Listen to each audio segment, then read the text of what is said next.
Бәріңізге сәлем. Мен бүгін сіздерді 3D анимациялы презентациялар жасауға арналған, сонымен қатар веб-сайттарды құруға болатын өте керемет, ерекше платформамен таныстырғым келіп отыр. Менімен бірге болыңыздар. Алдымен кез келген браузерге кіріп, іздеу жолағына Amaze деп жазамыз. Осы уақытта ең алғашқы шыққан Amaze.com деген сайтқа кіреміз. Бұл презентация жасауға арналған ең керемет сайттардың бірі. Бұл жерде ағылшынша, бұны орысшаға ауыстырып алуларыңызға болады. Ол үшін тышқан оң жағын басып, перевести на русский десеңіздер, автоматты түрде сайт тілі орысшаға айналады. Енді бұл жерде Amaze сайтының алғашқы беті көрсетілген. Бұның ішінде түрлі сайт жасауға арналған, презентация жасауға арналған түрлі шаблондар бар. Біз өзімізге керекті 3D презентациямыз жасау үшін presentation деген басамыз. Осы жерде бізге түрлі категориядағы презентациялардың шаблонын береді. Көптеген түрлері бар. Өз қажеттеріңізге алып, пайдалана берсеңіздер болады. Сіздер слайд жеке-жеке жасап, қиналып отырмайсыздар. Дайын шаблонды пайдаланып, тек өздеріңізге сәйкестеп ала қоясыздар дайын. Енді бізге көбінесе керек, мына жерде образование категориясын таңдап көрейік. Бұл жерде көптеген мүмкіндіктер бар. Осы жерден өздеріңізге ұнаған бір презентацияның шаблонын таңдауларыңызға болады. Мысалға, мына жерде түрлерін көрейік. Бізде міне берілген қорап түрінде, өте әдемі, қазірде көп қолданылып жүрген. Осылайды жасауларыңызға болады. Bir түрін көрсетіп жіберейін сіздерге. Өз қалауларыңызша жасап, безендіріп алуларыңызға болады. Бұл дайын презентация. Келесі өздеріңізге қарауға болады. Виртуальный мектеп деген түрі, яғни бөлмелерге кіріп,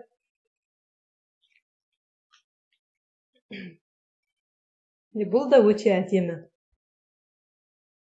Кез келген слайдтарыңызды, презентацияларыңызды өте әсем болып көрсетеді. Мына жерлердің барлығына өз сөздеріңізді жазып, мысалға, кез келген нақыл сөздерді жазып, қолдансаңыздар болады. Өте әдемі. Ерекше, креативті презентация шығады, сізде ешкімде жоқ. Барлығы өте әдемі. Керек емес слайдты алып тастап, өздеріңізге қажет презентацияңыз жасап алуға болады. Бұның барлығы өте әдемі. Қазір мен сіздерге мына слайдты жасап көрсетейін алып.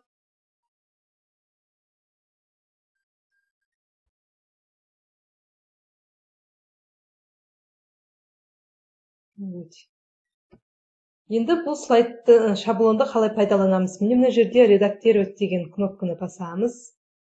Батырманы.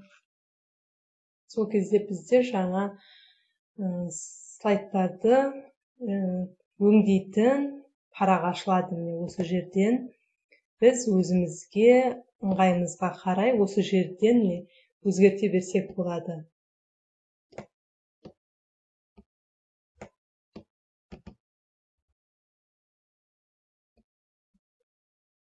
Жердегі сөздерді өзгертуімізге болады. Жоғарғы жағында барлық өңдеуге арналған батырмалардың барлығы тұр. Осы жерден өзгертсек болады, мысалға. Мен өзім жазайын.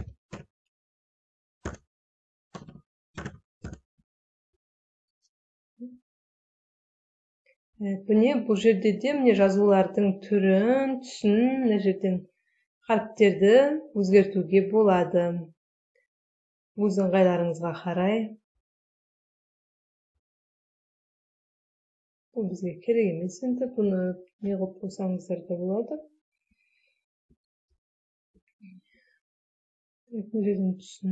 қалыңдығын осы жерлерден бүйтіп өзгертіп қарай өзгертіп берулеріңізге болады. Енді келесі бетке өту үшін кәдімгі PowerPoint-тағы сияқты бізде де бұл жерде де керек емес парақ болса, міне мына жағынан X-ті басып алып тастауларыңызға болады. Мына жерде де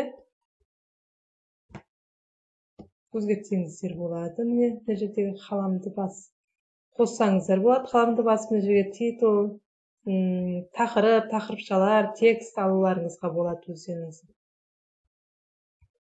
өздеріңізге қажет.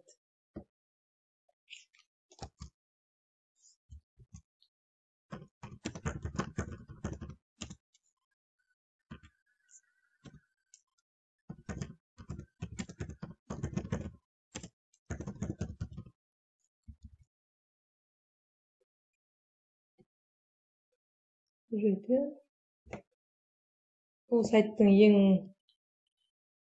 қолайлысы кез келген өз сөзіңізді қойып, тек дайын шаблонды алып, өзіңізге пайдалана бересіз.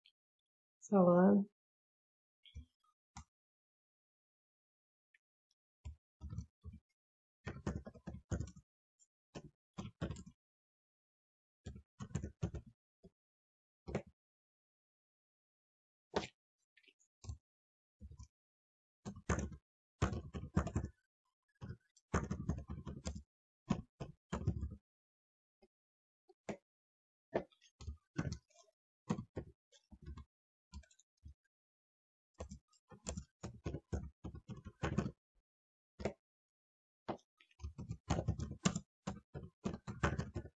өздеріңізге қажет жасай берсеңіздер болады.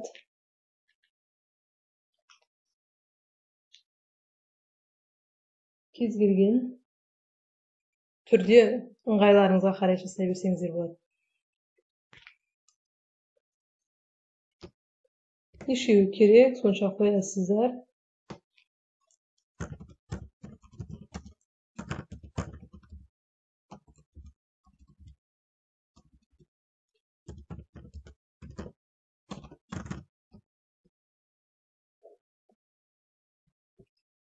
Мына жерде де өзгертсеңіздер болады.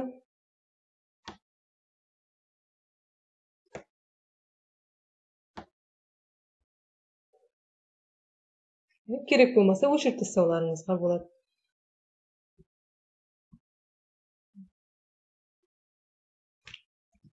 Делет басып, өшіріп тастасаңыздар болады. Мына кез келген жерге өздеріңіздің қалауларыңызша бүйтіп қозғалтып қойып, болмаса көлемін өзгертулеріңізге болады. Өте әдемі шықты. Енді келесі слайдқа бару үшін не бүйтіп таңдап, өздеріңіз жасай берсеңіздер болады.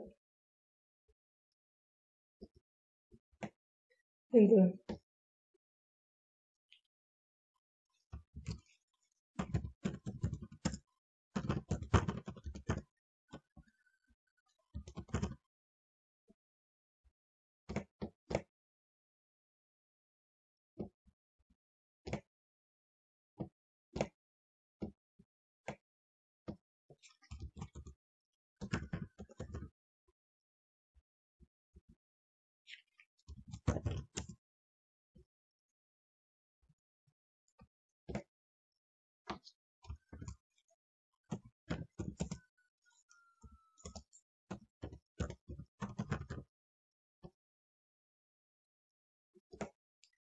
жердегі сөздерді барлығын алдын ала дайындап, өзгертсеңіздер болады осы жерге.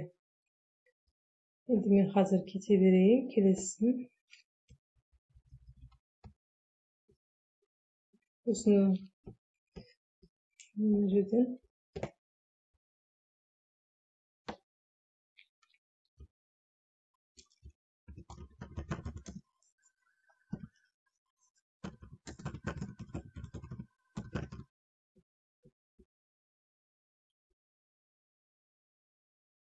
беті үлкейтіп көру үшін бетіп жинастырып тастауларыңызға болады.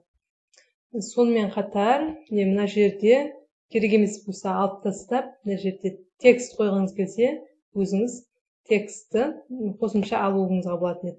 Осы жерге жаза бересіз.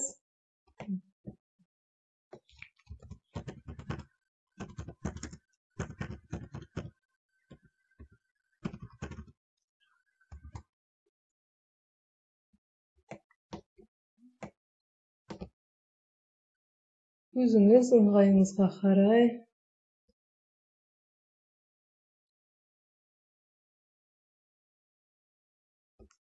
өзгерте берсеңіздер болады.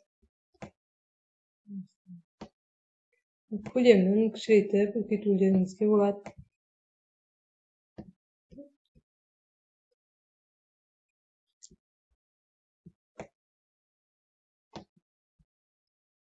Ал өзіңіз қосымша сурет қосқыңыз келсе, мына жерде имиджге барып, міне search, болмаса міне my file дегеннен барып, browse жүктеуіңізге болады, міне мына жерден кез келген бір суретті қоюыңызға болады.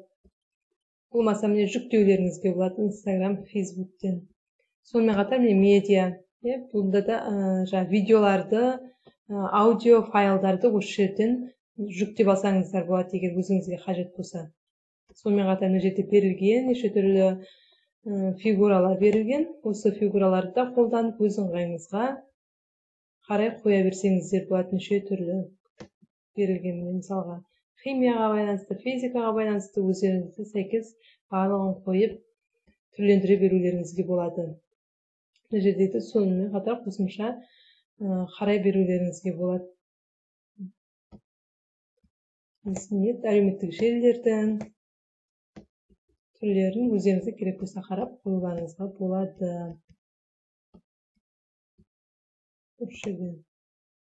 Енді бұл маған қажеті жоқ.